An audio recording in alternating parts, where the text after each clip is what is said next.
Kada araw namamasada si Tatay Narciso mula Central Business District hanggang Barangay Bakaking Sentral. Anya, dito lamang siya kumukuha ng pangtustos ng kanilang mga pangangailangan. Pero sa sunod-sunod na taas presyo sa produktong petrolyo, ang kanyang kita halos napupunta na lang sa diesel. Kaya nang malaman niyang tataas ng 2 piso bukas, January 21 ang presyo ng produktong petrolyo, nanlumo ito. Sigurado ang umaangal ang mga driver Kasi dati kami sa Bingaw, nagra-round trip ka ng 150. Ngayon, mahigit na 200 pesos ang round trip mo.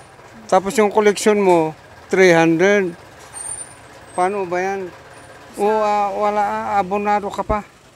Tapos kung hindi ka naman magbibiyahe, sabihin nila, negligence ng mga driver o operator, kakasuhan ka.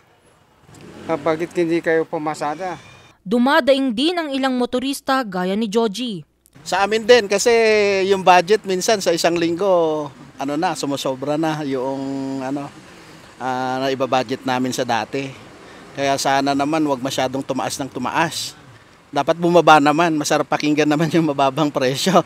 Bukas, January 21, ipatutupad ng mga kumpanya ng langis ang dagdag singil na 2 piso at 70 sentimo sa kada litro ng diesel, habang 2 piso at 50 sentimo naman sa kada litro ng kerosene.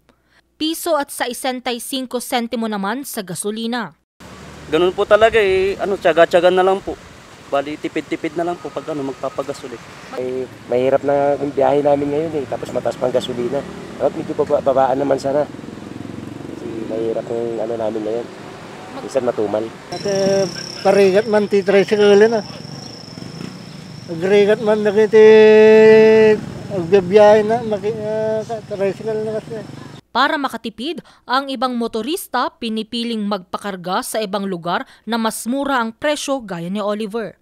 Kasi syempre mas mababa, tsaka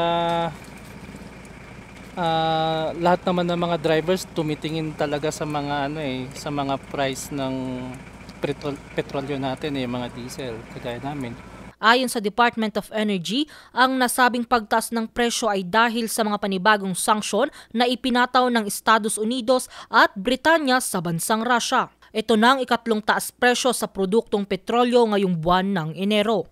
Angel Arquero, RNG News.